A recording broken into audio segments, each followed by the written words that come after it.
प्रेमाची जागा जेव्हा वेदना घेते, एका क्षणी आपण ज्यांच्या सुखासाठी देवासमोर पदर पसरतो, ज्यांच्या आयुष्यातलं रडणं आपल्या वाट्याला यावं म्हणून प्रार्थना करतो, त्याच व्यक्तीला आपण कालांतराने शाप देऊ लागतो किंवा त्यांच्या सावलीपासूनही लांब पळू लागतो.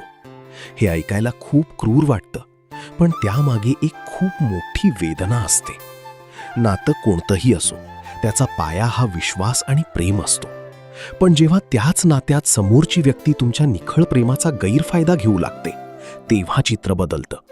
तुम्ही दिलेलं अफाट प्रेम जेव्हा अपमान, फसवणूक आणि मानसिक त्रासाच्या रूपात परत मिळतं, तेव्हा माणसाचं मन आतून मोडतं. प्रेमापेक्षा वेदना मोठी का ठरते? प्रेम हे कोमल असतं, पण वेदना ही दाहक असते.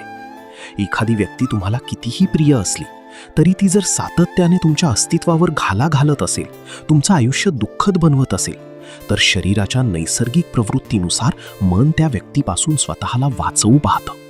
ज्याला आपण घृणा किंवा तिरस्कार म्हणतो, तो मुळात स्वतःला वाचवण्याचा एक प्रयत्न असतो. अंतर का पडतं? कालांतराने पडणारं हे अंतर केवळ शारीरिक नसतं, ते मानसिक असतं. ज्या व्यक्तीमुळे आयुष्यात फक्त अंधार आणि कडू आठवणी उरल्या आहेत, तिच्याविषयी पुन्हा प्रेम वाटणं अशक्य होतं. अशा वेळी पूर्वी केलेली ती प्रार्थना आठवली की स्वतःच्याच साधेपणाची कीव येते. शेवटी सत्य हेच आहे की माणूस कितीही सहनशील असला तरी एका मर्यादेपलीकडे मिळणारी वेदना प्रेमाचा अंत करते. जेव्हा आदर संपतो आणि केवळ त्रास उरतो, तेव्हा ते नातं ओझं बनतं.